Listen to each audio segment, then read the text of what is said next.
Buenas tardes. Otra vez estamos por acá, pero ahora con otro rol. Antes de empezar con la charla, quisiera hacer una pequeña reflexión que surge de estas jornadas ganaderas, esta edición número 27.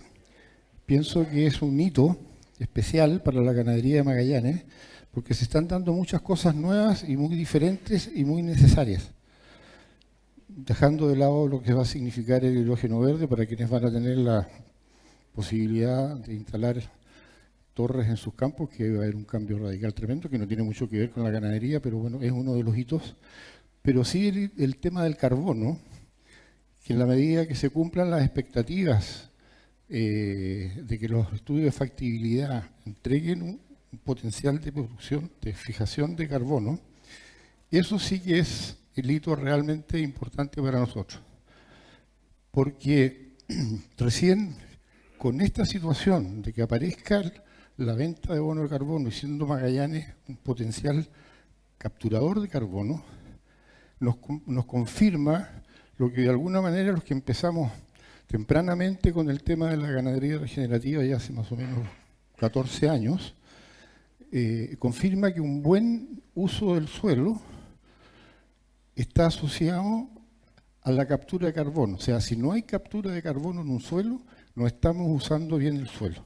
Y el suelo es la base de la producción ganadera, hortícola, agropecuaria. Entonces, si nosotros nos aseguramos, mediante un estímulo, como va a ser la compra de bonos de carbono, de generar este nuevo producto en nuestros campos, que está ahí a disposición de alguna manera, pero hay que hacer una gestión para que eso se transforme en un ingreso, ¿ya? Y esa gestión no tiene que ver nada más que con hacer bien nuestro trabajo ganadero, ¿ya? Si nosotros hacemos bien la pega, cuidando el suelo, cuidando la planta, lo que se va a significar indirectamente cuidar los animales, vamos a producir captura de carbono y vamos a tener un nuevo ingreso que va a ser importante. Tal vez no en este minuto, como comentaba Greg y Paula, porque los valores están un poco bajos todavía, pero eso sin lugar a dudas dentro de un tiempo relativamente corto va a llegar a valores los 10 o los 15 dólares y ahí cambia absolutamente todo el incentivo. Entonces me alegra mucho que esté pasando esto, porque estas jornadas, sin saberlo mucho, cuando se buscaron los temas, pensamos que eran temas más directamente relacionados con los ganaderos, de mayor aplicabilidad y no tan dispersos, aunque interesantes, como investigaciones, como hay tanta cosa en la ganadería que se puede aprender, pero muy difíciles de repente de aplicar y de obtener resultados económicos, sobre todo en nuestras explotaciones. Y aquí ha quedado claramente dicho ya, con varias de las charlas, que fueron absolutamente separadas unas de otras, sin ninguna relación entre un expositor y el otro, pero sin embargo uno al hacer el contacto entre ellas, nos damos cuenta que todas están diciendo lo mismo, ¿ah? Carbono es sinónimo de productividad ganadera. Eso resume el tema del carbono. No es solamente el carbono, sino que además es productividad ganadera, que es lo que nosotros hemos estado haciendo toda la vida, con una serie de problemas que son un poco los que voy a tratar en esta exposición y además proponer algunas soluciones que también me alegro mucho de que están muy alineadas con todo lo que hemos escuchado por expertos de universidades y centros de investigación que se están subiendo recién a este carro. Este carro partió hace 30 o 40 años, pero por razones económicas, especialmente, no económicas en el buen sentido, sino que de hacer un mal uso de repente de la economía, perjudicando la actividad desde su origen, que es el suelo, y provocando los daños que se han provocado en el planeta en los últimos 50 años, digamos, desde la revolución industrial hacia adelante. Entonces, de eso vamos a hablar un poco y cómo nosotros podemos tomar este desafío del carbono en beneficio de nuestros animales y de nuestros campos. La parte difícil, o la parte más, no difícil, diría yo, más desconocida, es la aplicación, porque ahora hemos tenido toda la teoría de lo que significa esto. Pero ¿qué hay que hacer para empezar a capturar carbono y a mejorar nuestras praderas?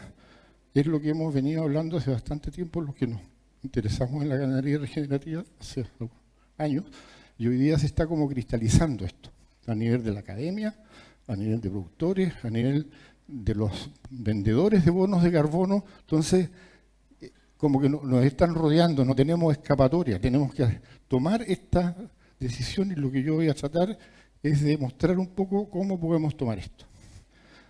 Y lo último, antes de empezar, pensando un poco en este inicio justamente, y ya por un poco de la trayectoria y la experiencia que he ido logrando a través del tiempo, aprendiendo de lo que la naturaleza empieza a mostrarte cuando uno empieza a hacer cosas que a la naturaleza le gustan. Yo estuve muchos años recién recibido, y podría decir tal vez 15 o 20 años posteriores, en que hacía cosas y la naturaleza no me decía absolutamente nada, y las ovejas tampoco, obviamente no hablan. Pero cuando uno empieza a hacer cosas que están en sintonía con la naturaleza, te habla el suelo y te hablan las ovejas. Basta con mirar, no es necesario saber demasiado, basta con mirar porque empiezan a haber cambios. Y esos cambios tienen la gran virtud de ser círculos virtuosos. Nosotros estamos en círculos perversos de que empezó la ganadería en Magallanes, lo vamos a ver a través de números acá.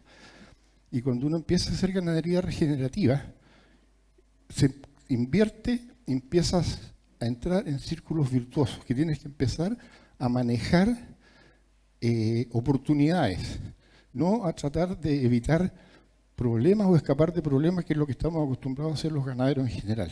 Aquí uno empieza a manejar oportunidades. Para eso podría poner como conclusión que así como están las 3B, de lo bueno, bonito y barato, en el emprendimiento de cualquier naturaleza que sea, yo he llegado a la conclusión de que hay 4 C. La primera C es la convicción. Si yo no tengo convicción en cualquier emprendimiento que quiera hacer, les puedo asegurar que no van a llegar a ninguna parte. Hay que tener la convicción. No importa no tener el conocimiento, pero sí la convicción, porque el conocimiento, la convicción busca el conocimiento. Después, obviamente, viene el conocimiento. Sin conocimiento vamos a meter las patas y no vamos a llegar a ninguna parte. Entonces, tenemos la segunda C. La tercera son las capacidades. No basta el conocimiento ni la convicción si no tenemos los elementos y las capacidades humanas, materiales, para poder ir conformando el emprendimiento con los 2 primeros requisitos. Y el cuarto, y tan importante como el primero, es la constancia. Porque pueden estar los 3 primeros, pero si no está la constancia, la cosa muere rápidamente en el tiempo. Yo diría que esas son las condiciones para cualquier emprendimiento, y que no escapa el asumir esta responsabilidad que tenemos hoy día de pensar en los bonos de carbono. Vamos a necesitar esas 4 cosas para poder tener el beneficio que el bono de carbono puede entregarnos dentro de los próximos, no sé, 5 o 10 años tal vez. Bien, esta foto es el casco de la estancia Santa Bárbara. No es en blanco y negro, está tomada al natural, y es un poco a lo que estamos enfrentados.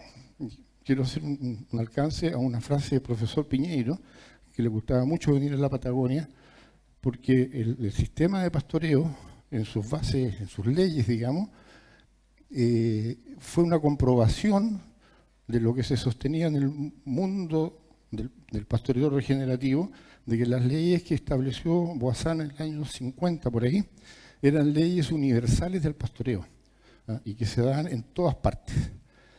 Y el profesor Piñeiro, al ver que lo que empezó a pasar en mi campo, con los consejos del uso del campo que él me fue entregando, acuñó una frase que fue usada para hacer una presentación de esto en el primer Congreso Panamericano de Pastoreo Racional en Brasil. Me dijo: yo te voy a dar el título de la charla y tú vas a hacer la charla que no es más que expliques lo que estás haciendo. ¿Ya? Sin ciencia, sin tecnología, explicar lo que estás haciendo. Y la charla se va a llamar El pastoreo racional de Boissin en la adversidad. Entonces, esto representa un poco eso. Cuando él venía estos paisajes, y veía que gran parte del año no crece una hebra de pasto, y que el crecimiento de pasto está concentrado en un par de meses, obviamente que eso es adversidad que no está en el ámbito ganadero en ninguna parte del mundo, más que acá en Magallanes y en la Patagonia, digamos. Entonces esta foto como que representa muy bien eso. Bien, aquí esto ya no se está cumpliendo porque es la última charla del día. Para que esto se cumpla, debe haber sido la primera de las jornadas, porque me hubiera gustado pasarle un mensaje a las autoridades. Hoy día creo que hasta ahora ya no hay ninguna autoridad por acá, pero de todas maneras creo que hay que decirlo, que estamos aquí, debiéramos estar aquí, digamos, bueno, todas las instituciones que están ahí, instituciones gubernamentales de la agricultura, profesores de universidades, de centros de extensión, de lo que sea, extensionistas, por supuesto, ganaderos y ojalá estudiantes, porque ellos van a ser los que van a tener que manejar estas situaciones del pastoreo regenerativo de aquí a los próximos 10 años. Y lamentablemente en todas estas charlas que se han hecho anteriormente no hay presencia de estudiantes, a pesar de que tenemos una escuela de agronomía, con invitaciones oficiales a los directivos de las escuelas para que manden a los estudiantes y por alguna razón incomprensible no están los estudiantes presentes. Para ellos deberían ser los actores más importantes del público en este momento. Ahora, el por qué estamos acá. Creo que todos lo tenemos claro, que andamos buscando respuestas a problemas que son eternos desde el inicio de la ganadería en Magallanes. Y eso significa que no hemos sabido desarrollar una ganadería sustentable, porque todos estamos preocupados de las bajas de carga permanentes para poder seguir funcionando en el sistema, si no las ovejas se nos adelgazan, baja la productividad, y lo único que tenemos a mano y que funciona es la baja de carga. Necesitamos detener y revertir un proceso de degradación de pastizales que está archimedido ya hace más de 20 años, con un trabajo extraordinario que hizo Línea, con Cruz y Lara, donde determinaron comuna por comuna los porcentajes de suelo erosionado con un informe muy bueno, que hoy día, si lo queremos actualizar, es cosa de multiplicarlo por un factor porque la cosa está más grave que hace 20 años atrás. O sea, es 40, tienen razón, 40 años. Entonces, si hace 40 años ya teníamos porcentaje altísimo de suelo degradado por mal uso, después de estos 40 años no hay ninguna duda que corresponde a la baja de dotaciones que sigue teniendo la región. Entonces el resultado de esto va a ser mayor, aunque las tecnologías para medir puedan ser mejores ahora, pero sería volver a hacer el mismo diagnóstico que ya existe y que está muy bien hecho. Y finalmente ya donde nos entra a tocar a nosotros directamente, hemos equivocado la fórmula de hacer agricultura desde el comienzo. Y esto no es un problema nuestro, solamente aquí en la Patagonia, es el problema del mundo. El mundo tiene los suelos degradados. Todo el mundo tiene los suelos degradados por mal uso, porque primó la economía por sobre la vida de los suelos. Como que si los suelos no tuvieran nada que ver en la producción de alimentos y de todo lo que sacamos de ellos. Se trataron como un insumo para generar ingresos sin pensar cuánto iba a durar eso. Ahora ya sabemos cuánto duró, porque se está replanteando absolutamente todo. ¿Cuál fue la equivocación? Bueno, en los inicios de la segunda mitad del siglo XXI, del siglo XIX, surgieron dos caminos para elegir para desarrollar la agricultura y la ganadería en el planeta.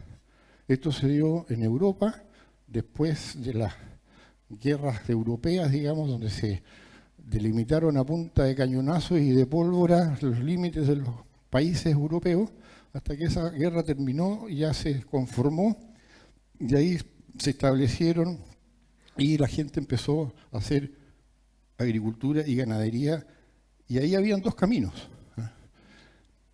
El primer camino es la aplicación de agroquímicos al suelo, a las plantas, liderado por Justus von Liebig, un alemán, que le encargaron, él no es el culpable, el que le encargó la pega seguramente tiene más responsabilidad, de qué se hacía con todos los fosfatos que sobraron en la preparación de la pólvora y que no fueron necesarios porque se terminaron las guerras. Los alemanes estaban estoqueados, pero a seguir con pólvora por mucho rato. Se quedaron con esa tremenda inversión sin saber qué hacer con ello. Y le encargaron a este hombre, que era un químico, que vea en qué se usan los fosfatos. Y el Justus descubrió que poniéndole fosfatos al suelo, las plantas reaccionaban extraordinariamente bien. Resuelto el tema. Se crearon los fertilizantes. Ahí está el origen de los fertilizantes. Es el origen de la agronomía también. Se dice que corresponde más o menos a ese hecho. Y la otra alternativa era usar y promover la vida existente en el suelo, lo que nos han hablado algunos charlistas anteriores, nematos, bacterias, insectos, en fin, todo lo que tiene el suelo, que es una vida muy rica, sobre todo donde hay mejores climas que en el nuestro, que acá también existe, para que el suelo interactúe con la biología de las plantas y de los animales. Este caballero que proponía eso en esa misma época era un inglés llamado Albert Howard. El libro de Albert Howard se llama Testamento Agropecuario y fue traducido por la Sociedad Nacional de Agricultura hace muchísimos años, cuando se liberaron los derechos de autor, por los años 60 tal vez, un poquito antes. Es un libro tan interesante que la Sociedad Nacional de Agricultura lo tradujo y lo distribuyó entre sus asociados. Ese libro está disponible en internet, si lo buscan por Albert Howard, Testamento Agropecuario. Este hombre tenía el conocimiento y la vida en el campo, porque trabajaba en una finca estatal en Inglaterra a cargo, si no me equivoco, de los caballos percherones que tiraban los araos. Y él observó y se dio cuenta de que cuando hay un suelo sano, con toda su vida, con todo su potencial de vida, existen plantas sanas, que son resistentes a las enfermedades, son resistentes al pastoreo, y también existen animales sanos, y por ende la población que consume productos de esa cadena virtuosa, digamos, de sanidad, también es sana. Y se ahorran hospitales, se ahorran tratamientos y un montón de cosas. Eso era lo que proponía Albert Howard en esa misma época. Y bueno, no hay ninguna duda que se optó por el camino equivocado, porque hoy día estamos tratando de volver a Howard de alguna manera con todo esto que hemos estado escuchando. Bueno, en la Patagonia tenemos una gran ventaja con respecto al resto del mundo y este problema de los suelos en el mundo. Es que acá no hemos usado agroquímicos en los suelos más que en pequeñas cantidades para hacer alguna pequeña siembra que da más de repente satisfacción de tenerla que es salir del problema de las bajas de carga para poder seguir funcionando. Y se aplicó simplemente una explotación extractiva con una atención directamente y exclusivamente en el animal como herramienta de cosecha, descuidando el uso del suelo, el agua y la vegetación, que es la ganadería extensiva, extractiva, sin juntar los cabos que existen biológicamente entre el suelo, las raíces de las plantas y los animales, que es lo que está haciendo la ganadería regenerativa hoy. Bueno, acá podemos gráficamente y un poco irónicamente decir que todos siguieron a Justus y Howard va caminando muy solidario para el otro lado. Esto es lo que comentaba recién. Se supone que esto tiene un indicador, pero no funciona. Ah, ya, bueno. Bueno, esto lo vamos a pasar rápidamente porque los puntos importantes son los que están ahí con amarillo. La erosión total de Magallanes en 1987, 40 años, como decía Raúl, ya mostraban un 82,4% de los suelos usados en la ganadería de Magallanes con grados de erosión preocupantes. Y de esa erosión hay alguna que es erosión propia, digamos, del ambiente, pero la antropogénica, que es la generada por el hombre, representaba de esos 82 un 80,5%. O sea, ninguna duda que la forma de uso de los suelos, desde que se inició la ganadería en Magallanes, es la responsable de ese nivel de erosión que tenemos en los campos. Y ese nivel de erosión es del año 87, como les decía. Hoy día, con toda seguridad, que deben haber muy pocas superficies que no presenten una erosión que nos lleva a un final no muy feliz.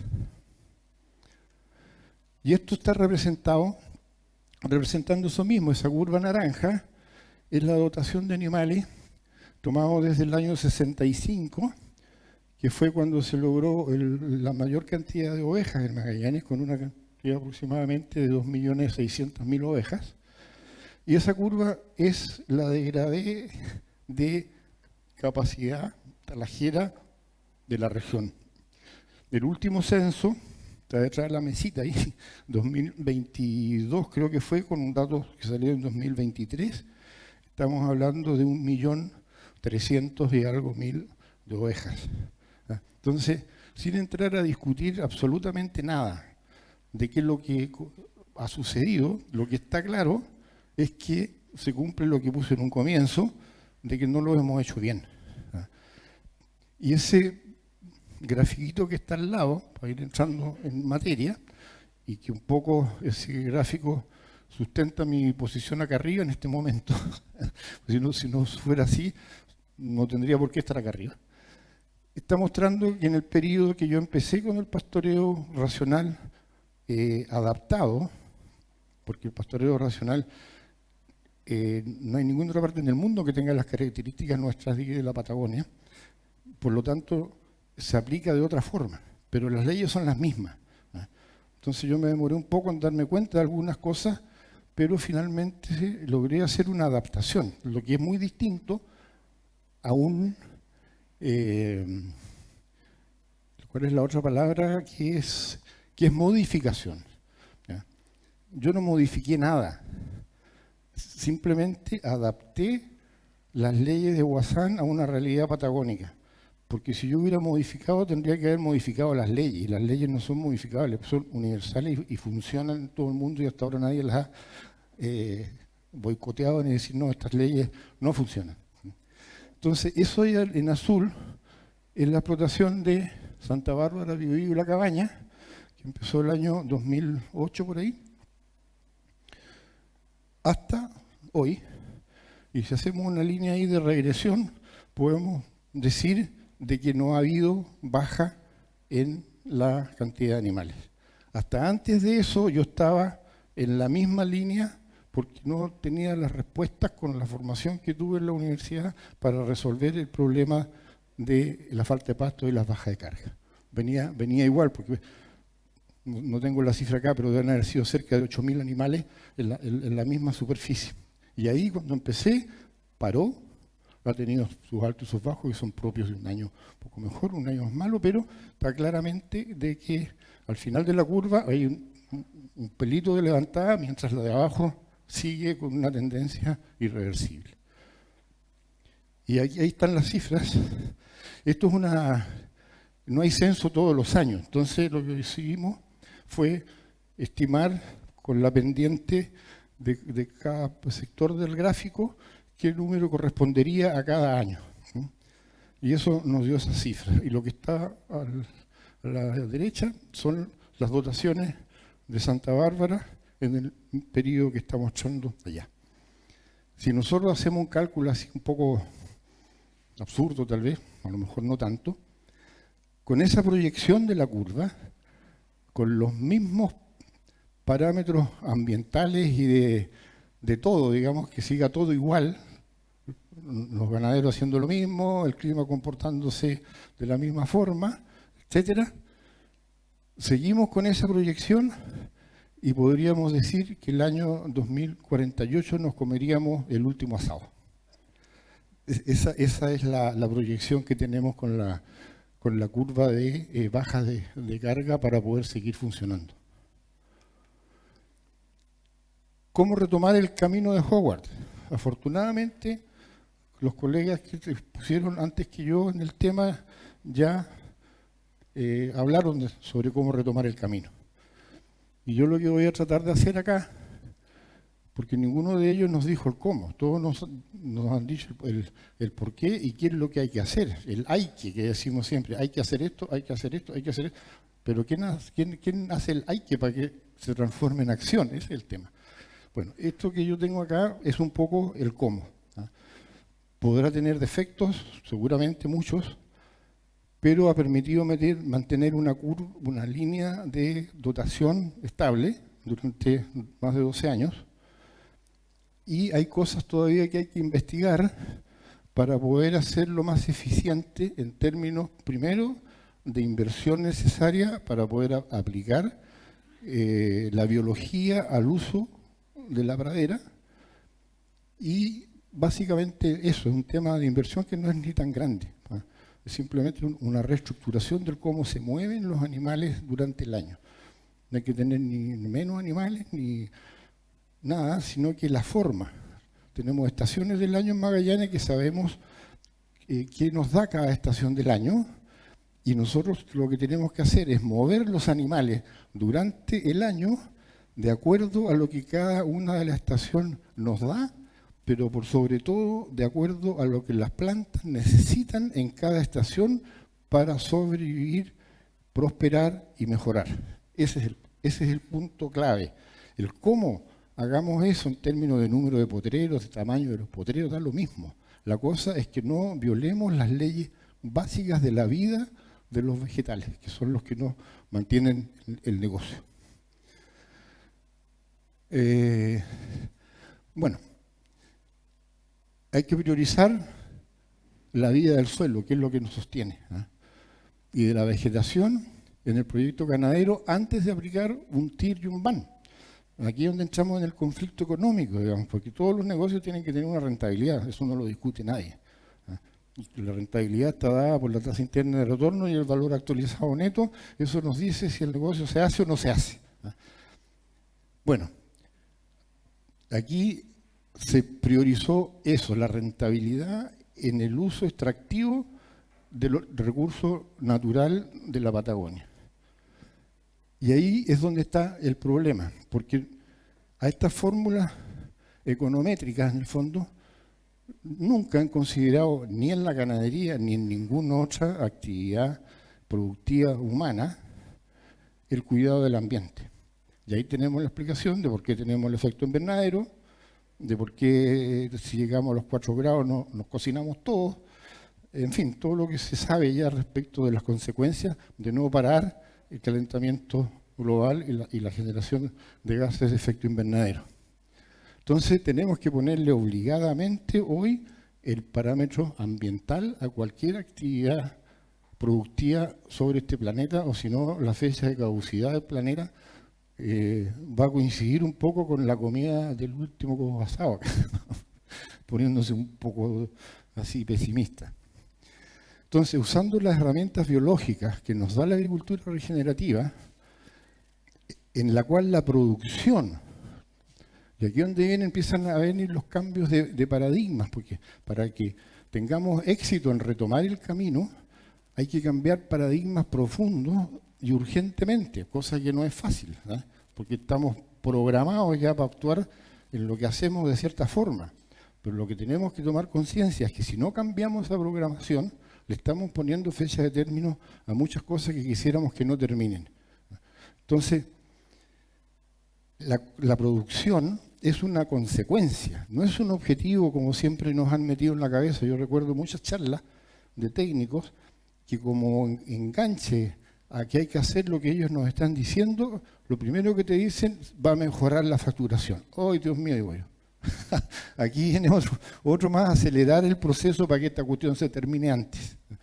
Lo que nosotros tenemos que hacer es usar bien el suelo, usar bien las plantas, usar el animal como una herramienta de cosecha, pero todo en un contexto de cumplir primero con las necesidades del suelo y de las plantas y del animal como tal, y la producción que ellos nos dé va a ser la consecuencia de estar usando bien los 3 elementos que nos permiten obtener producción. Si no hacemos eso, ya tenemos el resultado en que vamos terminando, que le vamos viendo la cola a la productividad ganadera de la Patagonia y de muchas otras áreas también. Entonces, cosechando además, como hemos visto en otras charlas, con las buenas prácticas, que también es necesario hacerlo, y el objetivo económico, por supuesto que siempre es importante, pero está después de mantener la vida. Primero está la vida, después viene la economía. La economía nos inventó antes que la vida. Entonces no podemos dar vuelta las prioridades naturales del funcionamiento del ser humano. Primero está la vida, después está la economía. ¿Qué es lo que ha hecho el mundo de la revolución industrial para adelante con la forma de hacer los cálculos para ver si se hace o no se hace un emprendimiento? Es poner por delante la economía por sobre la vida del suelo, de las plantas y hasta de las personas muchas veces. Las paradojas que tenemos acá, y vamos a empezar de a poco a entrar en materia, de pastoreo racional o un pastoreo continuo. Llámese racional un pastoreo que no dañe las plantas. No importa qué otro apellido tenga, pero lo importante es que no dañe las plantas, porque algo que está dañando nuestra fuente productiva, obviamente que no es racional. Entonces, el título racional está muy bien puesto sin ponerle más apellidos. Y aquí viene la paradoja, porque pueden ser beneficiosos los dos para lo que andamos buscando. El pastoreo continuo, como el pastoreo rotacional, pueden provocar daños, ambos, dependiendo de cómo se apliquen. Entonces, dependiendo sobre todo del intervalo entre las rotaciones y la carga animal utilizada. Esos dos conceptos son los que nos permiten hacer bien o mal las cosas, y hay que agregarle el tiempo. ¿En qué tiempo o en qué estación del año estoy ocupando, haciendo las rotaciones y las cargas? Si yo logro conjugar esas cosas, estoy sintonizado con lo que la vida del suelo y de las plantas me piden. Si yo conjugo para sacar una buena producción y pierdo la atención en las necesidades de la planta y del suelo, le estoy poniendo fecha de término a mi negocio, que es lo que de alguna manera hemos estado haciendo. Entonces, lo fundamental para iniciar lo anterior es muy importante. No es el tiempo de entrada ni el tiempo de salida de un potrero lo que define la condición de rotacional o continuo de un pastoreo, el efecto degradativo regenerativo que esto produce. Claro, porque yo puedo entrar y salir en determinadas fechas, pero si hago un uso más largo del que la planta es capaz de resistir con pastoreo, estoy dañando a la planta, como nos mostraba Rafael en la mañana, hago eso consecutivamente y termino matando a la planta. Entonces, no es ni siquiera es el tiempo de uso, y en qué momento. Y es fundamental, para iniciar un proceso regenerativo, usar una rotación tal, porque no le podemos hacer el quite de la rotación, por lo menos en algunos periodos del año, no en todo el año, porque estamos en la Patagonia. Si no estuviéramos en la Patagonia, no podría estar diciendo esto. Tendría que decir que es todo el año.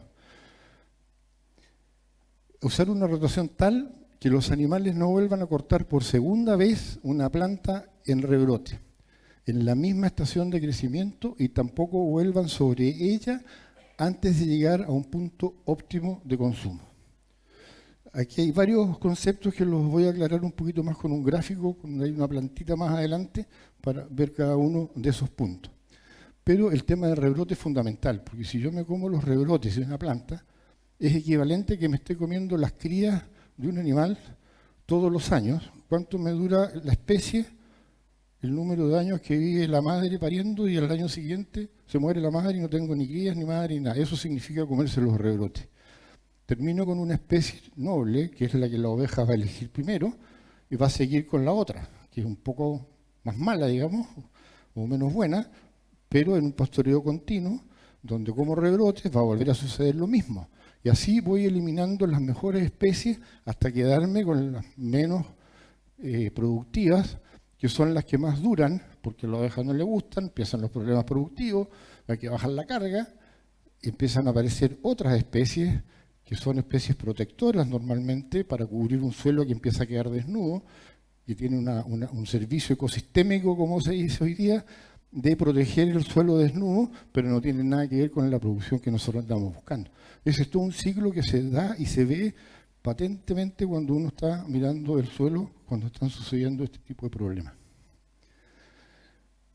Y también se puede regenerar un pastizal usando un pastoreo continuo, con una carga tan baja que el animal no necesite volver sobre una misma planta en su permanencia en el potrero, lo que podría denominarse una carga de fauna, porque no existen los pastoreos dirigidos en la naturaleza. El holístico, el Seibury, está basado en el movimiento de las manadas, pero en esas áreas enormes se cumple lo que explicaba Rafael en la mañana. Pero resulta que aquí estamos llenos de alambrados, como mencioné en la intervención entre medio, y esos alambrados están ahí, y tenemos que convivir con ellos y tenemos que adecuar los alambrados que hay, más agregar algunos otros simplemente para poder cumplir de que no nos comamos los rebrotes y que ojalá no nos comamos una planta antes de que llegue a su madurez óptima de consumo. Si la comemos después, no importa, ¿ya? Aunque Guasán en este momento se debe estar dando una vuelta por ahí, porque vamos a comer una planta que va a tener un menor valor nutritivo, pero no le estamos haciendo daño a la planta, le estamos provocando un déficit al animal porque le estamos entregando una planta con menor valor nutritivo. Pero en zonas como esta no podemos darnos el lujo de comer todo en el punto óptimo porque es imposible. Aquí nos madura todo de una y van a haber un par de semanas a lo mucho en que los animales van a comer la planta en el punto óptimo si nosotros estamos preocupados de eso. No estamos preocupados de eso, así que nunca se lo van a comer en el punto óptimo, pero es mejor comérselo después, porque si uno pasa el punto óptimo con un manejo para no comer los rebrotes, etcétera, vas a tener una menor cantidad de nutrientes que le estás entregando al animal, pero no le vas a provocar un daño ni al animal ni a la planta, ¿ya? Entonces, esos son transacciones que uno va aprendiendo que hay que hacer para poder adaptar el sistema a cumplir con estos principios que son inviolables, ¿ah? Que es no comerse los rebrotes y no comerse las plantas muy tempranamente. Y ahí discrepo un poco con lo que dijo Rafael en la mañana. Cuando uno se come una planta muy tempranamente, no es que sea una planta mejor para el animal, porque está en proceso. Cuando viene el verdín, que le llamamos nosotros, que se generan las diarreas, eso es simplemente porque los animales están comiendo una planta que no está en condiciones de ser comida por el rumiante, y en vez de tener proteína, tiene nitrógeno, y el nitrógeno provoca las diarreas porque le provoca un trastorno intestinal, ¿no? Entonces, ese es el producto de las diarreas del verdín. No es porque el verdín sea verdín, sino que es porque hay una materia prima, digamos, de alimento que no está lista para ser comida. Cuando llega al punto óptimo, ahí sí. Pero bueno, esas son todas partes que hay que ir conociendo y ajustando para poder hacer el diseño que uno puede hacer de pastoreo en su campo de acuerdo a las estructuras que tenga. ¿Dónde quedamos ahí el rebrote? Ya. Una carga. Bueno, en consecuencia, entonces, para cumplir con estos principios debemos conocer los tiempos de rebrote de las especies forrajeras utilizadas y en función de ello definir el número y el tamaño de potrero necesario. Esto es fundamental.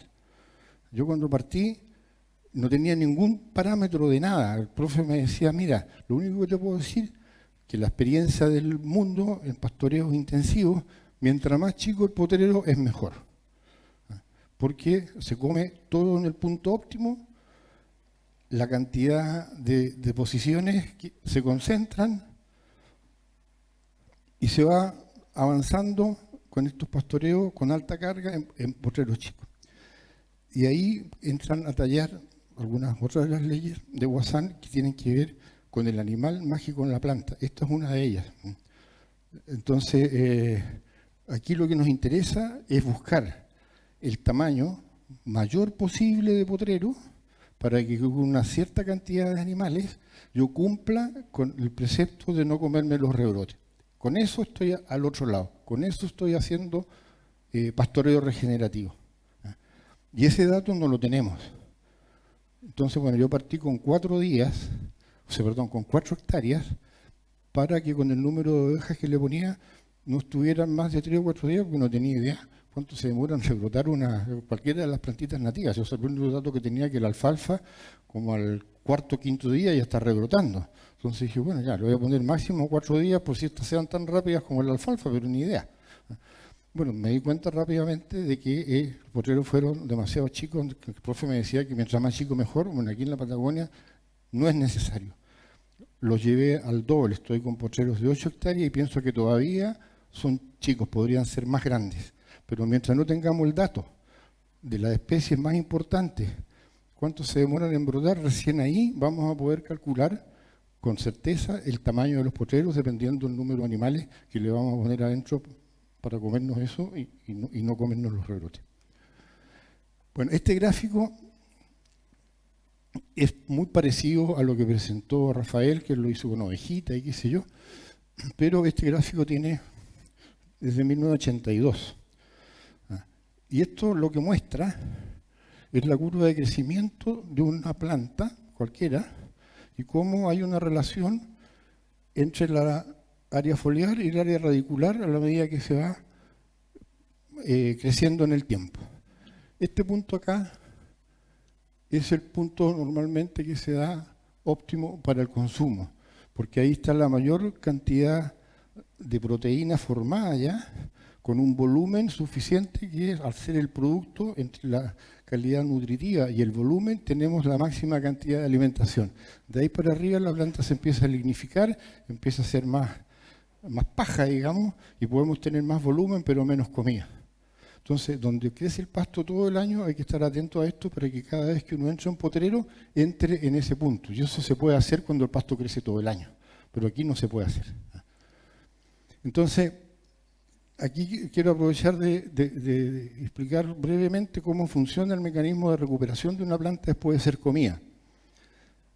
Imaginémonos que nos comemos siempre la planta acá. Vamos a tener una raíz de este tamaño. Y eso nos va a dar una cierta cantidad de materia seca al año. Eso sería en un pastoreo continuo, donde el número de la carga que uno determine sea como más o menos la correcta, porque siempre va a haber pasto, pero estamos generando una planta de esta naturaleza.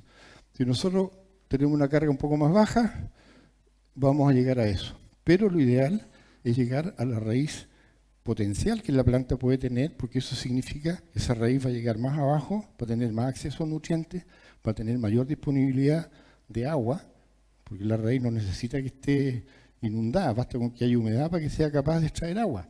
Ustedes ven que las alfalfas puede estar 0 milímetros durante todo el año, durante todo el mes, digamos, y las alfalfas siguen verdes, porque tienen la profundización de las raíces y habiendo un poquito de humedad, chupan de ahí y esa humedad se recupera con la humedad profunda. Puede venir en la napa a lo mejor de 10 metros o de 20 metros, basta con que haya humedad para que se produzca el fenómeno este de capilaridad, que el agua sube por los pequeños capilares, por tensión superficial, y siempre va a haber humedad y el pasto necesita humedad, no necesita que le caiga el agua de arriba. Entonces, si logramos raíces profundas, aunque no llueva mucho, siempre vamos a estar en una mejor posición de mantener el vigor de la planta en la medida que esas raíces logren profundidades con algo de humedad. Y aquí viene el tema famoso de los carbohidratos, que es el por qué hay que hacer esto, por qué hay que dejar que la planta llegue al punto óptimo y no comérsela antes. No es solamente para que la planta haya más pasto, es porque el mecanismo de recuperación de las plantas está basado en un sistema de almacenamiento de energía de reserva para poder crecer después que uno se la come. Antes de comérsela, cuando se llega al punto óptimo, la planta está haciendo fotosíntesis, está generando carbohidratos de reserva, que se llaman, que los almacena a nivel de la base del tallo, muy abajo, y principalmente en el cuello de la raíz. Ahí está la capacidad de retener los carbohidratos para cuando uno saque los animales, se den las condiciones de humedad, temperatura, esté ahí el combustible para que la planta vuelva a recuperar su tamaño potencial en virtud de la cantidad de raíces que tenga hacia abajo. Esos son los carbohidratos de reserva. El otro tipo de carbohidratos son los estructurales, que son los que buscamos. Al buscar los bonos de carbono estamos pensando en aumentar los carbohidratos estructurales porque son los que se van a quedar en el suelo en forma de raíces y que nos van a dar lectura para que alguien nos pague el carbono. Entonces los carbohidratos estructurales son los que forman el área foliar, que es de donde funciona nuestro negocio, y la raíz, que es realmente donde está la energía para que nuestro negocio perdure en el tiempo. Y no hace mucho, yo diría que del año, no sé, la información que he encontrado es que más o menos alrededor del año 2000, cosa que yo no alcancé a ver ni que me la comuniquen en la formación profesional, descubrieron otro tipo de carbohidratos, que son los carbohidratos exudados, y que con lo que conocemos hoy día de agricultura regenerativa, perfectamente calza y se encadena con las exigencias de la agricultura regenerativa. que es directamente con la vida del suelo, porque si no hay vida en el suelo, no hay agricultura ni ganadería regenerativa. Entonces, ¿qué es lo que son los carbohidratos exudados? Se ha demostrado que son el alimento para muchos de los organismos que están en el suelo, especialmente bacterias. Entonces, ¿qué pasa ahí? Estos carbohidratos estructurales sirven para hacer el link, palabra muy usada hoy día, entre la planta con sus raíces con el medio ambiente del suelo, entregándole alimento a microorganismos del más variado tipo. ¿Y qué es lo que hacen esos microorganismos? También se ha descubierto qué es lo que hacen. Por ejemplo, tenemos mucha información en la lectura de que muchos suelos tienen fósforo, pero el fósforo está capturado, no está liberado en forma soluble como que, para que la planta lo utilice. Y bueno, gran sorpresa, lo que hacen estas bacterias es atacar el fósforo insoluble y transformarlo en fósforo soluble, entre comillas, en agradecimiento a la alimentación de que la planta le está entregando a través de los carbohidratos exudados. Entonces, ese dato, digamos, nos cierra perfectamente la lógica biológica de por qué hay que hacer las cosas de tal y cual manera y no de otra, como lo que se hizo con la agricultura tradicional, de que matar a todas las bacterias, los hongos, los nematos, a través de los fertilizantes sintéticos, no de todos, pero con muchos de ellos. Y no solamente con los fertilizantes, sino que también con algunos medicamentos, como la ivermectina, que sigue matando todo lo que tiene el animal adentro y sigue matando todo lo que pone en contacto con lo que hay en el suelo. Ahí termina recién la pega, la ivermectina. Y una prueba de ello es que la población, no se ha hecho en un censo, esto lo estoy diciendo por observación nomás de campo, yo tenía muchísimos escarabajos, producto de este manejo, que se llevaba, que hacían, como decía Rafael, hacían desaparecer todas las fecas de esa alta carga, con mucha deposición, que yo la primera vez que vi eso dije, uff, esta cuestión va a quedar cubierta de fecas, se va a secar esta cuestión, como estaba acostumbrado a ver que las fecas se momifican, y no vaya a haber más pasto debajo de esto. Y bueno, me quedó dando vueltas, me quedó la preocupación, era primer año, volví a los 15 días, no había nada, pero había una cantidad de escarabajos trabajando, acarreando crotines, metiéndolos para abajo, que era realmente un espectáculo. No lo había visto nunca. ¿Qué pasó después del control de la sarna? Usamos ivermectina.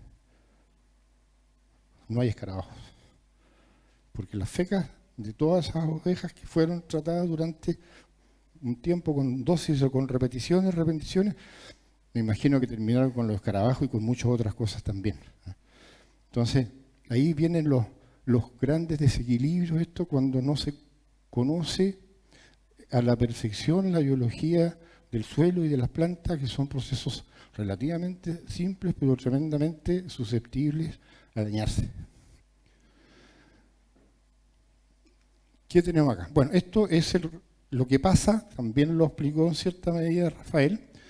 Si yo consumo en el punto óptimo, tengo esa situación.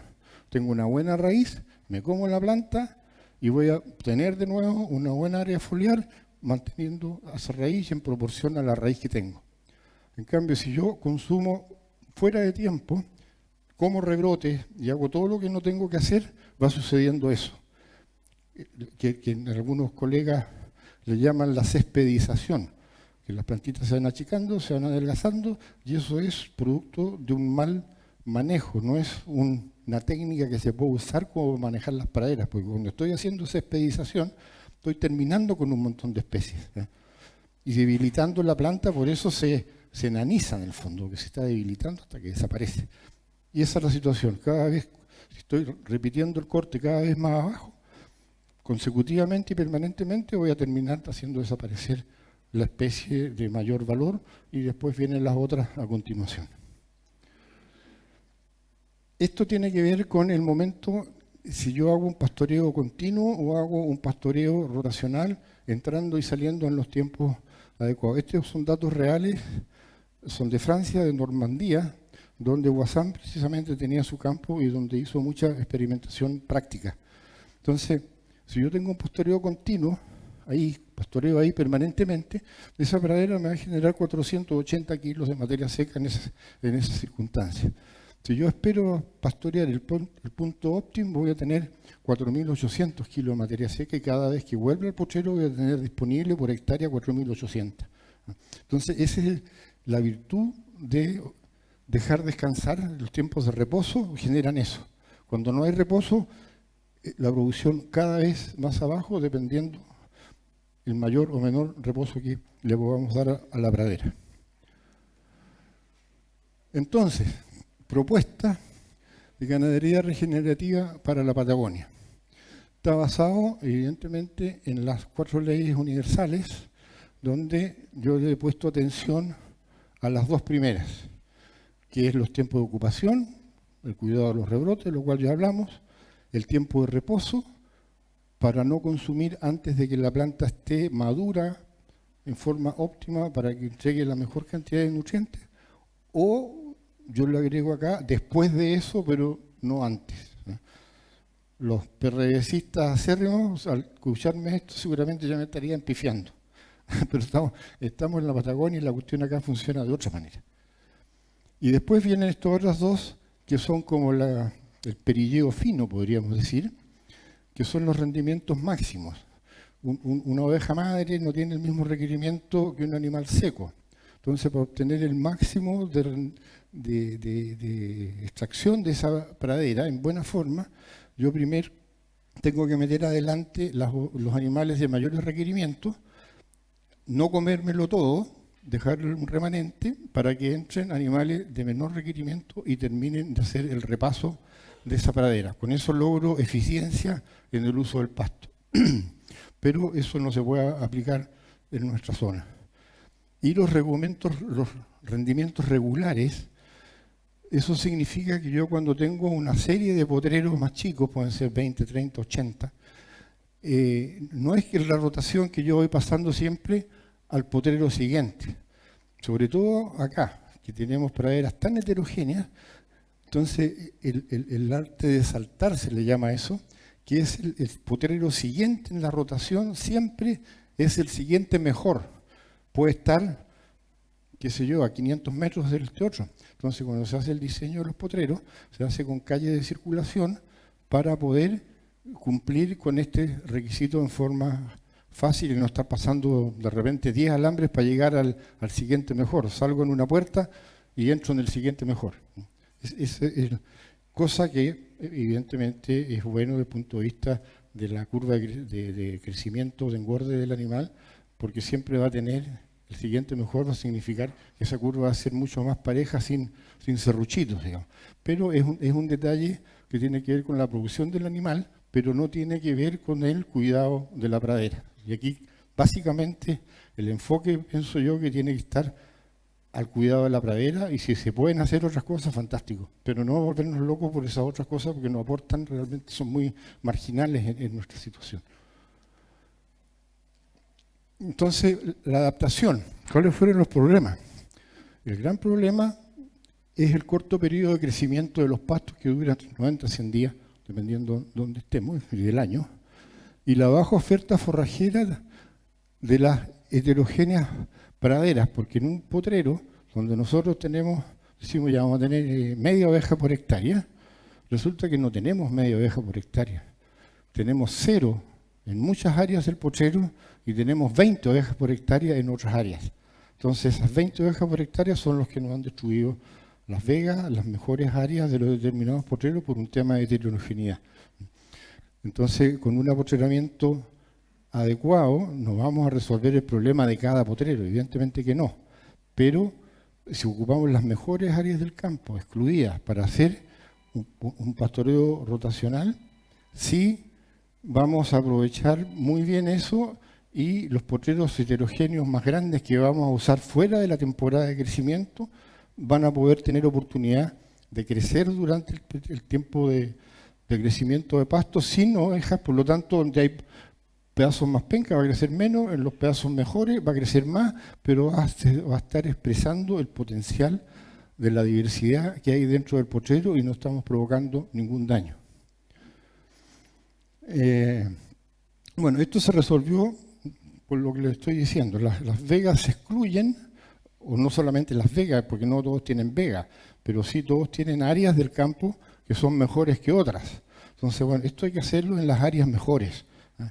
Para diseñar el sistema de cuántos días van a estar, el tamaño del potrero, los muchos potreros para usarlos durante todo el periodo de crecimiento, cosa que el resto del campo estén en descanso cuando corresponde, ¿eh? Que puede ser idealmente de octubre, noviembre hacia adelante, cosa que también hay que transar un poco porque no siempre podemos desocupar, por ejemplo, los campos de parición en esa época, porque podríamos hacer la marca primeros días de diciembre y nos vamos a comer de la temporada ahí un tiempo, pero después la sacamos y el resto del periodo de crecimiento las plantas se van a manifestar en todo lo que puedan y vamos a estar cumpliendo con el requisito, aunque no al 100%, pero estamos transando un poco porque de repente no hay otra forma de hacerlo. Siempre hay que estar dispuesto a transar. Entonces se usan las mejores y pequeñas superficies como vegas, pampas secas de calidad para mejorar las grandes superficies mediante reposo y la capacidad natural que estas áreas tienen para recuperarse al ser liberadas de carga. Por ahí vamos encontrando cuáles son los elementos a poner en práctica para empezar a obtener el resultado en los grandes potreros como tenemos todo, digamos, en los sistemas de explotación extensiva. Y aquí hay otro dato que también fue como todo lo hemos visto en nuestros campos, los que tenemos áreas de vegas húmedas, en los campos de invierno sobre todo, si los animales se van, qué sé yo, después de la esquila preparto, se van a parir a los campos de primavera, verano, y quedan desocupados en septiembre, esas áreas húmedas de vegas, aunque no llueva, porque la humedad que hay en el suelo, crece muchísimo pasto. Y ese pasto crece, llega al punto óptimo, se pasa de largo, se lignifica todo, crece una barbaridad, después queda tendido y llegan los animales en abril o en mayo a pisar ese pasto tendido y resulta que se pierde absolutamente todo. Entonces aquí uno descubre de que muchas veces los mejores campos de verano están en los campos de invierno. Porque si yo utilizo esas vegas, cuando empiezan a crecer con un pastoreo dirigido para irme comiendo el pasto cuando corresponde, voy a aprovechar al máximo todo ese crecimiento de esas vegas húmedas. Y cosa que no estoy aprovechando por sistemas de veranada y campos de primavera, verano, etc. Entonces, esas áreas de vegas húmedas uno las excluye y haces un pastoreo en verano, en campos de invierno, sin perder absolutamente nada y ganando muchísima disponibilidad de forraje, que es la forma normal de mover los animales, se estaba perdiendo todo. Y optimizando el uso y disponibilidad de agua para bebidas, especialmente en el verano. Ese es otro problema que cada vez es más serio, de disponer de agua durante el verano. Si yo tengo los animales en potreros más chicos, 8, 10, pueden ser 15, no sé, eso lo vamos a saber dentro de poco, espero. Podemos cumplir con un aporte que le hizo el profesor Piñeiro al sistema Guasán, que el profe dijo, el agua tiene que ir a los animales y no lo que hacemos normalmente que van los animales al agua. Ahorramos agua, ahorramos energía de movilización de los animales, sobre todo en las pariciones, le ahorramos a un cordero que recién nació, de repente caminar 1 kilómetro para allá y 1 kilómetro de vuelta, atrás lo deja que va a tomar agua para que tenga leche. Y el corderito, que tiene un ápice de energía, tiene que ir detrás. Entonces imagínense qué podemos esperar de ese cordero que todos los días tiene que hacer footing para que la mamá tome agua. Entonces con este sistema de juntar los animales, yo les llevo el agua a los animales y la oveja camina poco o nada y el cordero tampoco. Y además, como el agua se entrega a través de bebederos con una red de manguera de esta plástica, se aprovecha mucho mejor porque no hay barriales, etc. O sea, es un uso eficiente de un recurso que cada vez está siendo más escaso y obviamente hay que usarlo de la mejor forma posible. A ver, ese gran beneficio propio. Eso es el beneficio de los pequeños potreros, que cuando uno concentra Ojalá el 100% de la majada, pero si no es el 100%, que sea el 60 o el 70% de la majada en estos pequeños potreros durante el periodo de crecimiento de pasto. Entonces, ¿qué significa eso? Que el resto del campo, que puede significar el 90 o el 95% del campo, porque este pastoreo intensivo para los 90 o 100 días, si uno tiene áreas de vegas un poquito buenas, digamos, no necesitas más allá de un 5% del total de tu campo para poder hacer este pastoreo durante este tiempo acotado. Entonces eso significa como que estuvieras descargando el campo casi completamente en las grandes áreas, que es donde finalmente están 8 meses del año. Entonces es como meter los animales durante el periodo de crecimiento en el cajón del velador y que el campo crezca y después los saca y los desparrama de nuevo en forma extensiva como lo has hecho siempre. Entonces aquí está más o menos la distribución del movimiento de animales en términos generales. Tenemos una época extensiva que durante el encaste y la gestación, que es lo mismo que hacemos ahora, porque entre mayo y agosto-septiembre no tenemos ningún crecimiento de pasto, más que lo que podamos haber acumulado por los rezagos, que esas áreas donde se van a ocupar son capaces de tener en virtud del uso distinto y de moverse distinto el resto del año. Después va a haber una área que es semi-intensiva, que aquí es donde hablaba yo de que hay que transar entre lo óptimo y lo posible, que es entre septiembre y diciembre, donde ya hay un crecimiento de pasto importante, pero que no puedo sacar los animales porque están en plena parición. Y yo traté de hacer pariciones con cambio de potrero, como me recomendaron, porque se hace con vacunos, que paren y van cambiando todos los días de potrero y el vacuno eso no le soporta muy bien, no pasa nada. Pero con la oveja no es lo mismo. Lo intenté hacer, me aguantó los nervios, creo que 3 días, y dije, no, esta cuestión no funciona y hay que dejar la oveja tranquila con sus corderos, aquí no se puede estar cambiando cada 3 o 4 días el piño de ovejas con cordero. Entonces, para no hacer eso, se mantienen los animales en potreros grandes igual, con reposo, porque esos campos también se desocupan, en este caso en diciembre, por lo tanto van a tener el crecimiento de diciembre hacia adelante para estar preparados para recibir de nuevo el piño de parición de la temporada siguiente. Y en diciembre, en el caso de las ovejas madres, se hace la señalada y entran a los potreros chicos, que es donde está creciendo el pasto ya en el resto del campo. Estoy atrincherado en los potreros chicos, provocándole un efecto beneficioso, porque siempre voy a pastorear un par de días hasta antes del rebrote, por lo tanto todas las plantas de ese pastoreo intensivo con altas cargas van a tener la oportunidad de hacer su crecimiento completo a partir del nuevo rebrote. Y además se van a juntar un poco, no tanto como si fueran más chicos, las fecas y orinas para hacer un retorno, digamos, de fertilidad al suelo. Y esta es la parte práctica. Esos son los campos que están sometidos, son 12.000 hectáreas. Los potreros más grandes son los mismos potreros que han habido toda la vida. Y los cuadriculados son los potreros que están en... Este es un campo que era tradicionalmente y sigue siendo de invierno, a orilla de playa, muy abrigado de las inclemencias del invierno, la nieve cuando cae ahí dura 2 días y se va, o sea, un campo de invierno ideal. Pero ese campo de invierno ideal me generó toda esa superficie de campo de verano, que está representada ahí por 302 hectáreas de 5.000, le robé 300 hectáreas y las transformé en campo de verano de la mejor productividad, porque ahí están los pastos tendidos y todo este pasto que se perdía absolutamente porque no había animales cuando estaba el pasto en condiciones de ser comido, o sea, se lignificaba, se tendía y después se pisaba. Hoy día son los mejores campos de verano que están metidos ahí en el campo invierno.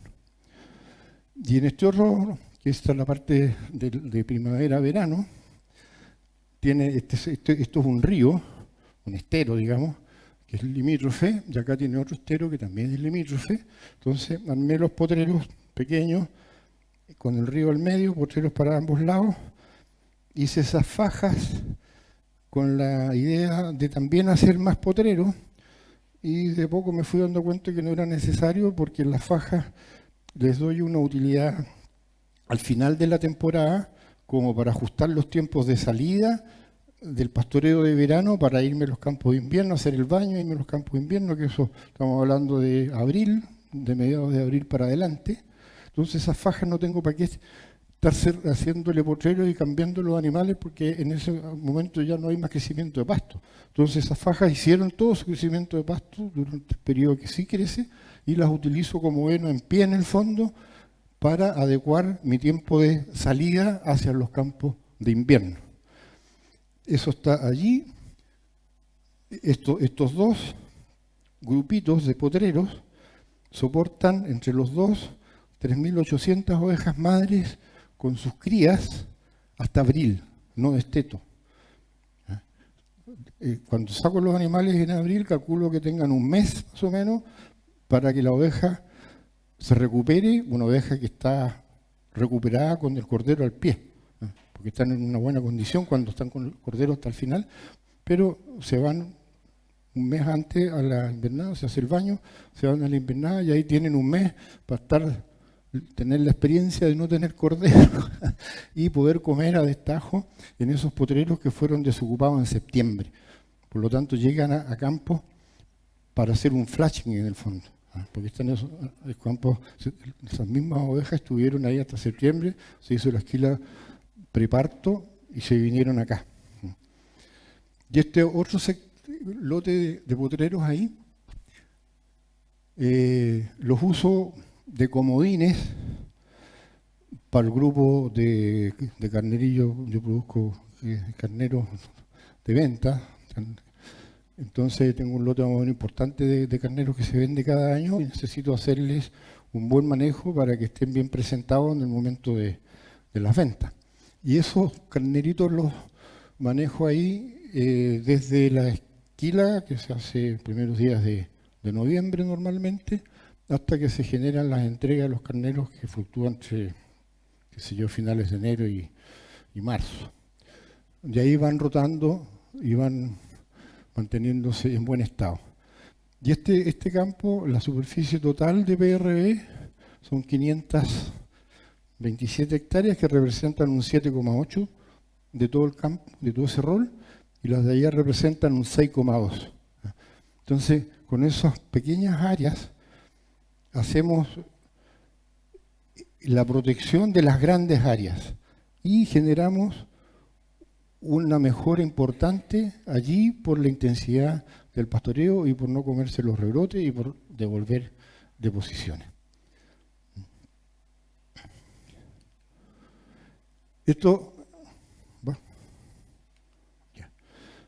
Así están los coironales de las áreas de pastoreo en el verano. Estos son los campos estos que yo les comentaba de invierno, que están siendo usados en el verano. También hay sectores dentro de los potreros de Coirón con un buen campo invierno, digamos, pero como hay vegas con mucha producción, que no son tan grandes las superficies, pero un pasto que se pierde, entonces por eso se están usando como campos de invierno.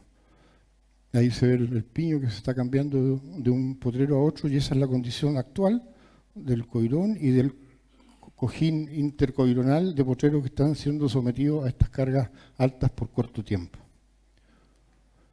Ese es el campo de primavera-verano, es el límite con José, ese dato para Raúl.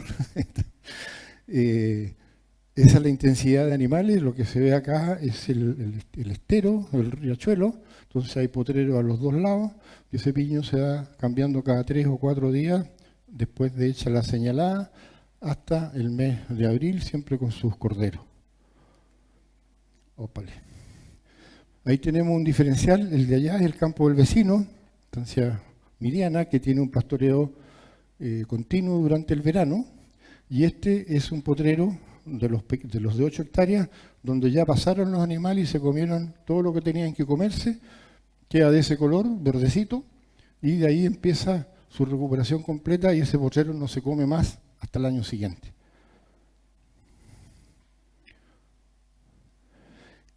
Esto es lo que son datos duros.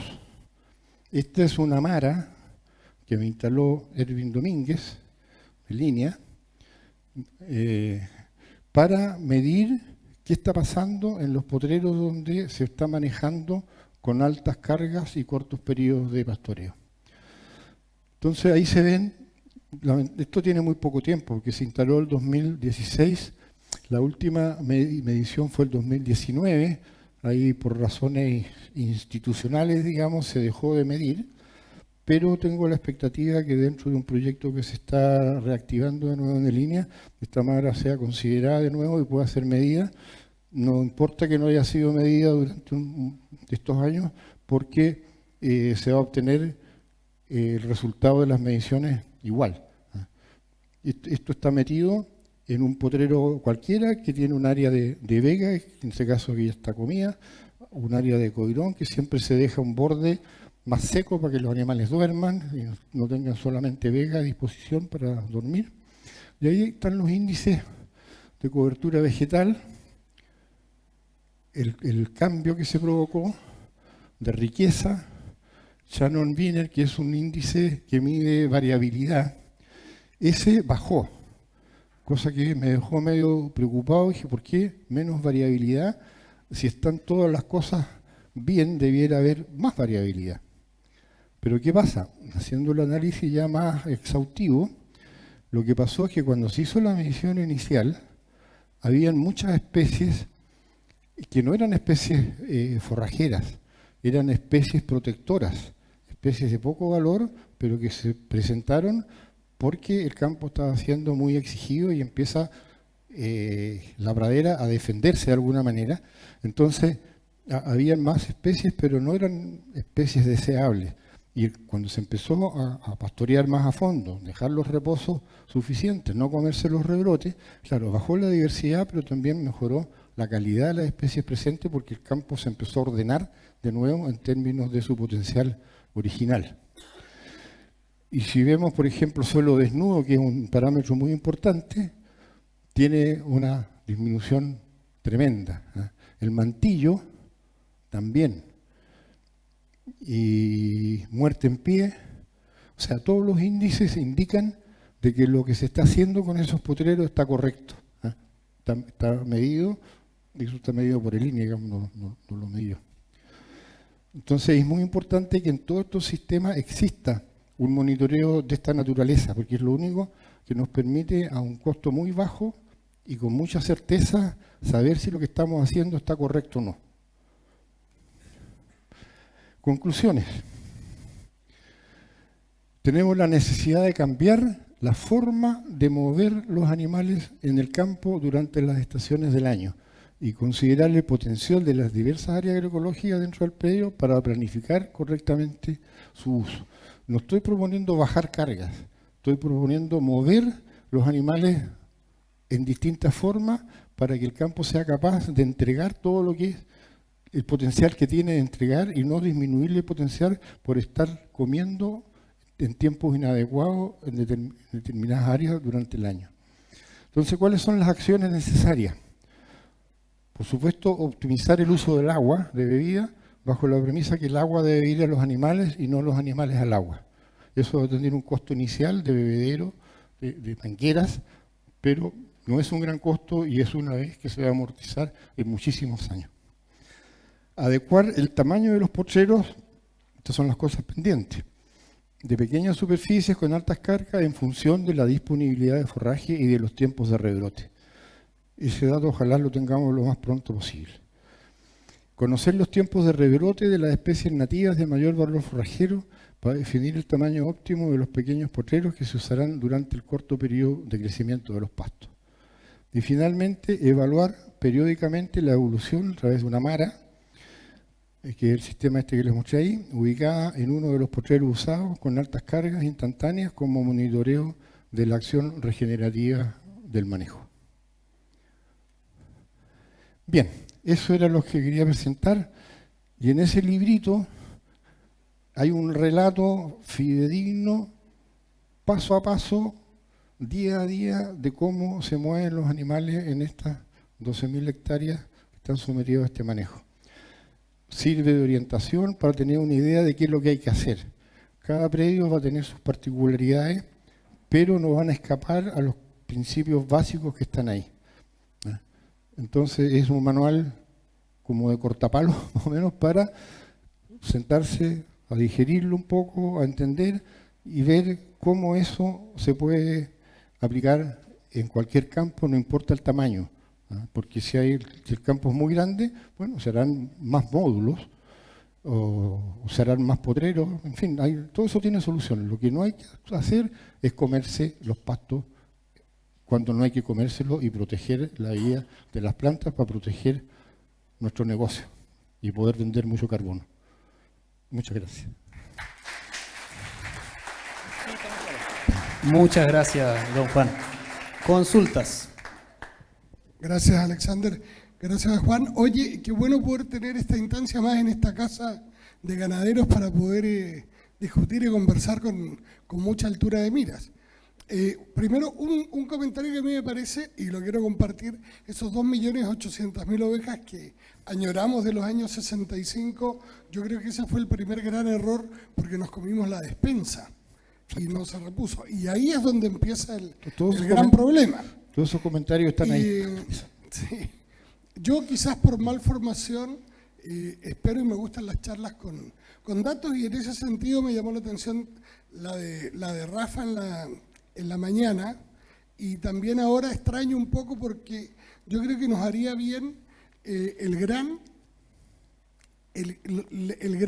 digamos, la gran cosa que le vemos al tema de la ganadería regenerativa, y tú lo nombraste varias veces, es la acumulación de carbono en el suelo.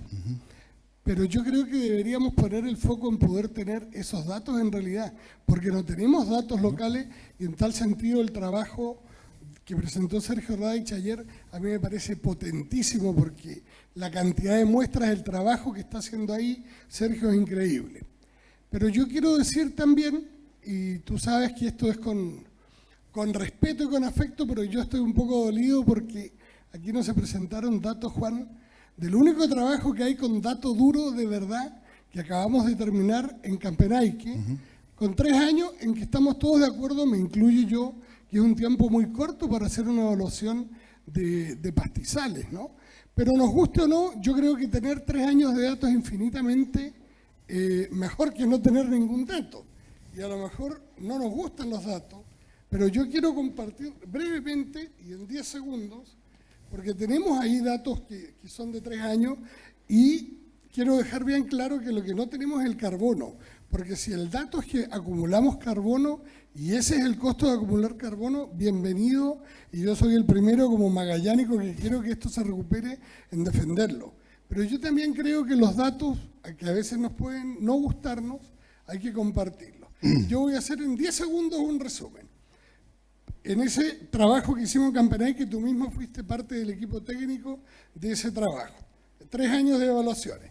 Pastizal de invernada, que además ganó una tesis, la mejor tesis dada de una chica, Milenka Segic, tesista nuestra, recibió el premio a la mejor tesis de Chile por el Colegio de Ingenieros Agrónomos, ¿ya?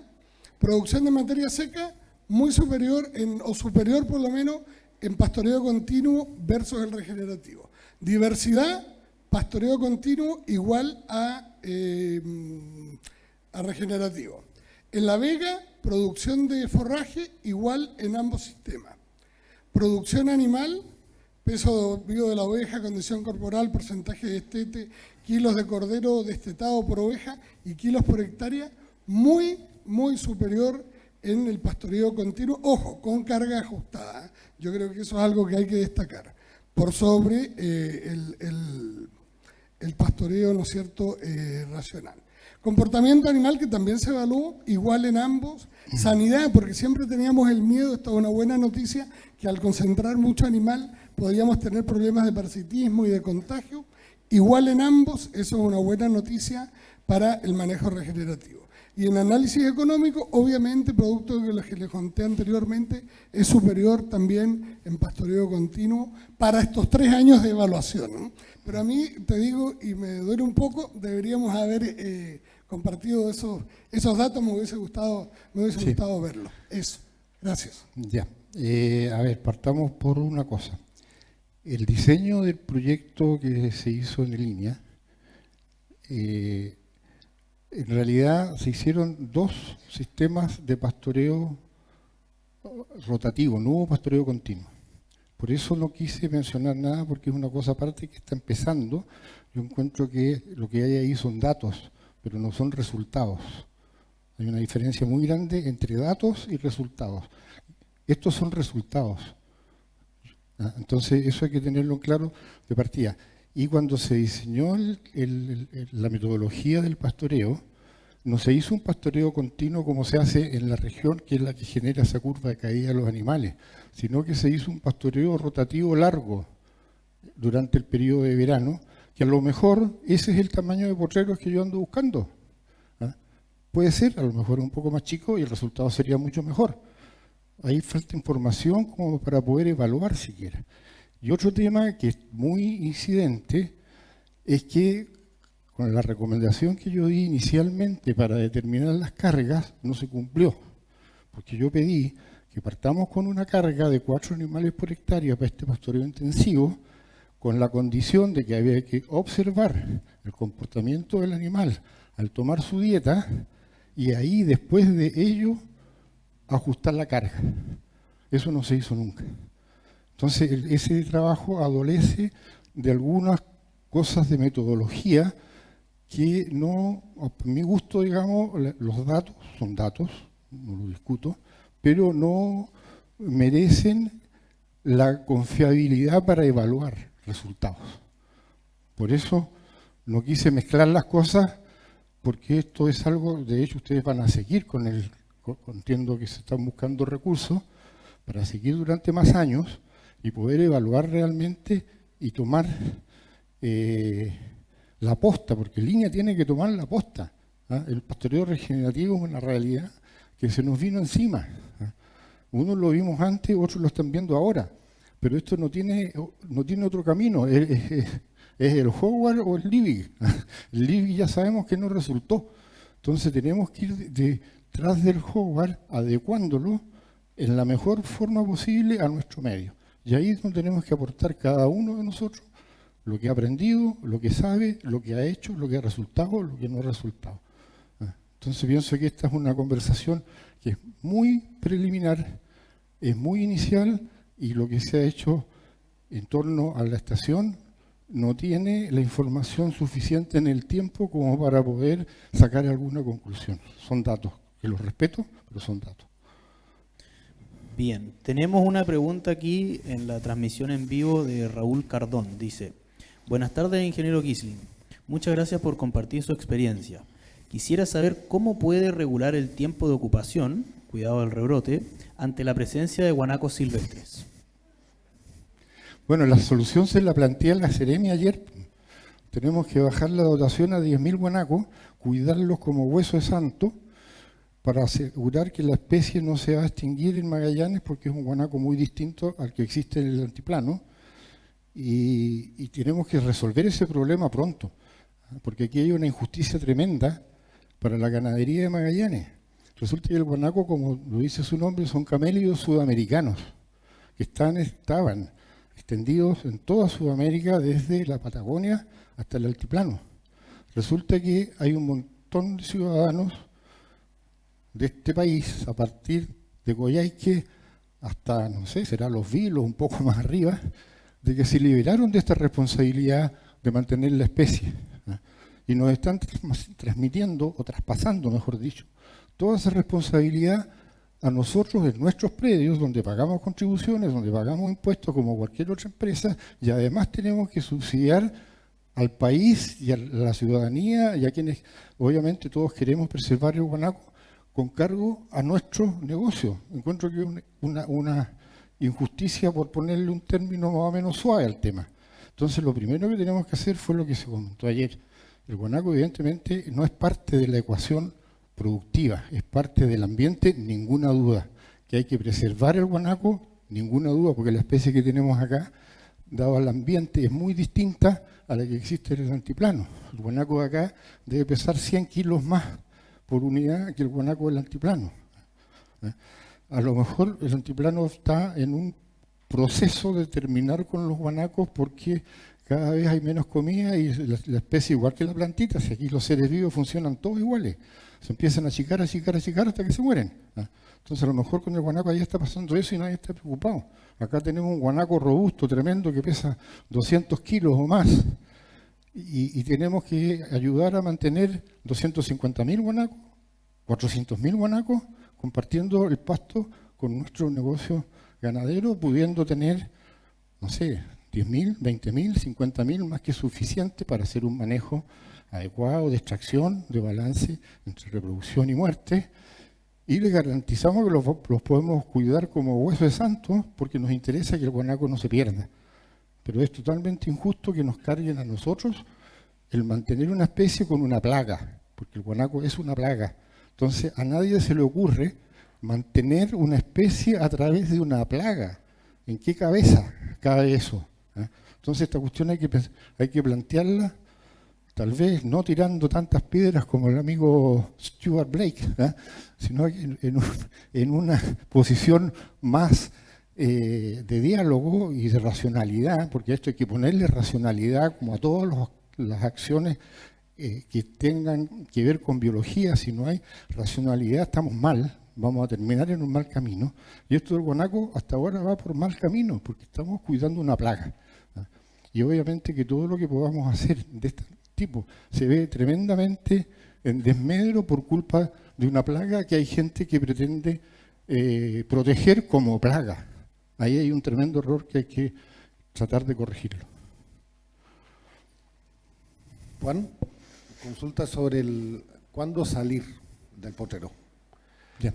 Porque, por ejemplo, en alfalfa de repente se te pasa la mano y usas el concepto de eso que dejé negreando el potrero, ese concepto, y tú dices, acá la cagué.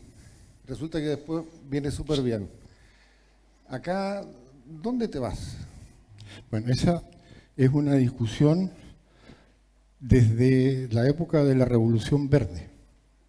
Todos sabemos qué pasó con la Revolución Verde, que fue el principio del fin del cuidado de las plantas realmente con un discurso de cuidado.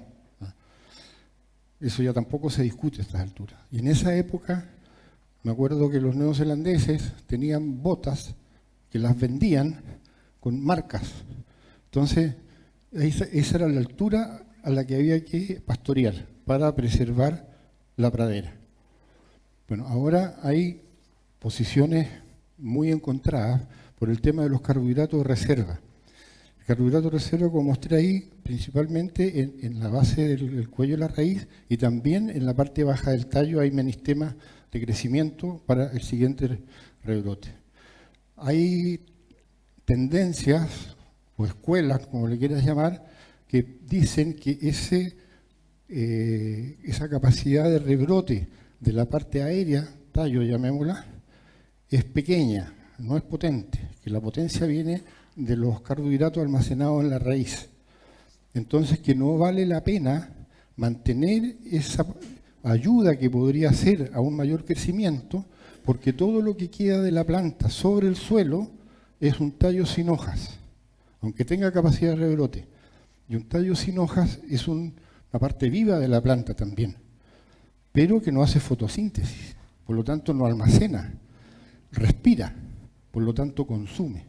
¿Y a costa de qué respira? A costa de los carbohidratos que se almacenaron para hacer el siguiente crecimiento.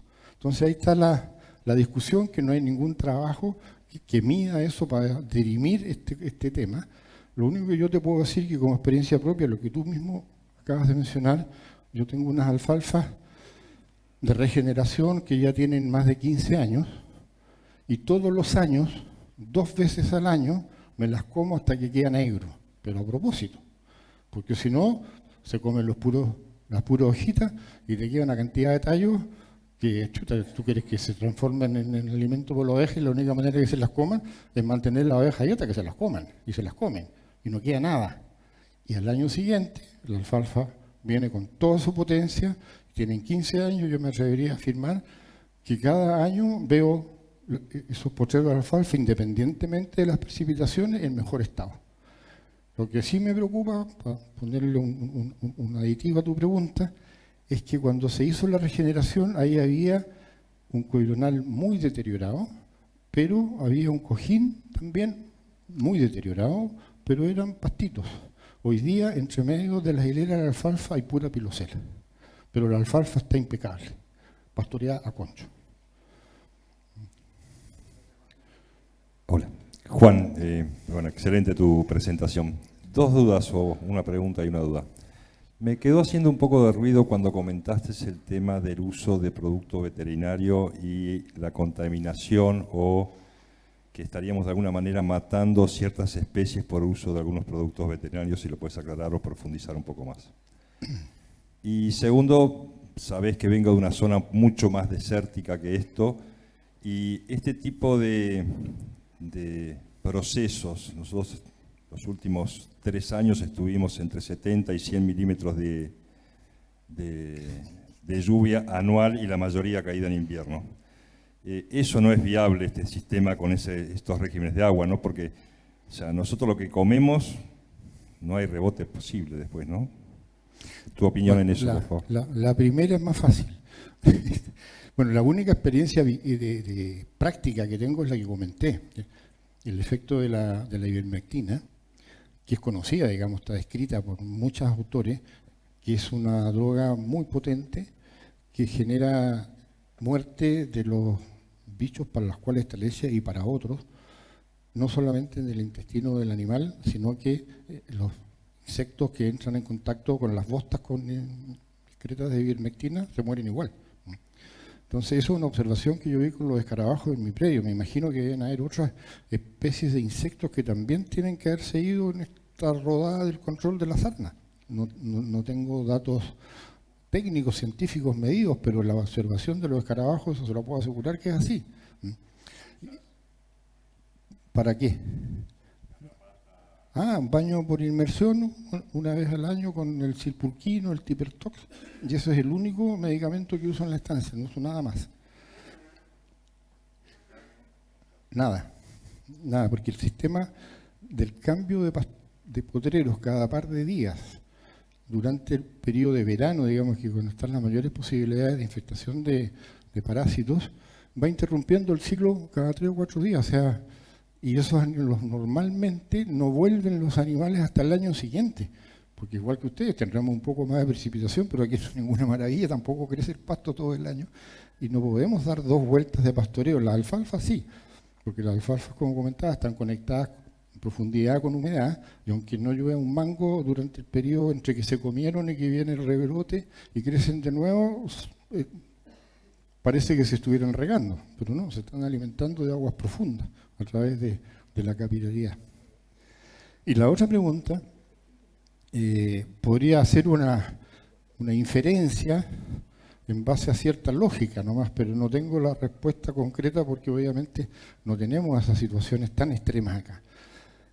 Pero si tú tienes algún tipo de explotación en esa condición de 70 milímetros y usas ese campo con ovejas durante algún tiempo y de alguna forma, lo que debiera suceder es lo mismo que con un campo que tenga más precipitaciones, que crezca más el pasto, y la diferencia debiera ser solamente la capacidad de generar materia seca. O sea, un buen campo, el resultado evidentemente va a tener una respuesta muy superior. Un mal campo va a tener una respuesta en función de lo que es capaz, de acuerdo a su potencial, pero no le vas a provocar ningún daño. Lo que sí podrías esperar, una pequeña mejora en función de lo malo que es ese campo nomás, pero seguramente vas a ir para adelante, en ningún caso vas a ir para atrás, siempre y cuando resguardes los tiempos de uso y le des el tiempo de reposo, que no me cabe ninguna duda que te podría decir inmediatamente, que es un pastoreo al año, y esperar que haga su crecimiento y volver al otro año, y va a estar seguramente mejor que lo que estuvo anteriormente, con un pastoreo continuo. Juan García. Estoy yo. Perdón. Bueno, la verdad que muy bueno y estaría todo el día haciendo preguntas, pero bueno, vamos a hacer una sola pregunta y es un poco cómo considera o hasta dónde le afecta el pisoteo. Bueno, ese es otro tema de discusiones. Y la experiencia que hay en la gente que hace PRB en forma masiva en otras partes del mundo, sostienen que el pisoteo es menor que con cargas más bajas, porque los tiempos son muy cortos. Estoy hablando no de Patagonia, estoy hablando de donde se hace PRB en forma masiva, con resultados muy buenos. Como es tan corto el tiempo, el número de pisadas que hay durante la recolección de la disponibilidad de forraje es muy menor que cuando hay un piño con una carga un poco menor y está por mucho más tiempo dentro del potrero, porque no hay tanta desplazamiento en búsqueda, en selectividad. El animal, cuando uno lo maneja en un PRB intensivo en zonas de alta producción, uno los cambia de potrero, bajan la cabeza y se ponen a comer. Y no paran hasta que se lo comen todo. Entonces caminan muy poco.